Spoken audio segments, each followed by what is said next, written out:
Sepse kjo dukuri të ndëruar nëse dukuria e zhveshjes nuk është që ndikon edhe prish vetëm individin, mirë po ajo e prish edhe shoqërinë. Një njeri, një djalë dhe një vajzë e cila shfaqet e zhveshur ose gjysmë e veshur në publik e ka humbë marrën e saj. E ka humbë marrën e saj. Si realitet pastaj edhe imanin e ka në rrezik. Sepse pejgamberi sallallahu alaihi wasallam po thot, marrja, turpi edhe imani janë dy shok, nuk ndahen. Nëse njëra largohet është rrezik mu largu edhe tjetra.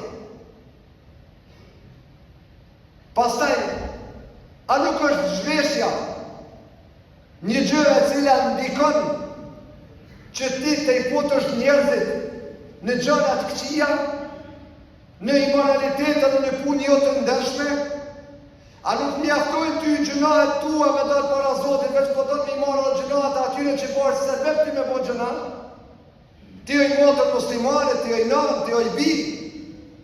Li jahmilu auzarahum kamilatan yawma al-qiyama wa min auzari alladhina yudillunahum bighayri ilm ala sa'a ma yazirun.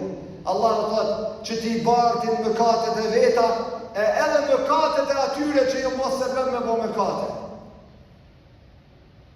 Don e shkatron moralin e njeriut. E zhvesh njeriun nga njerëzit lloku.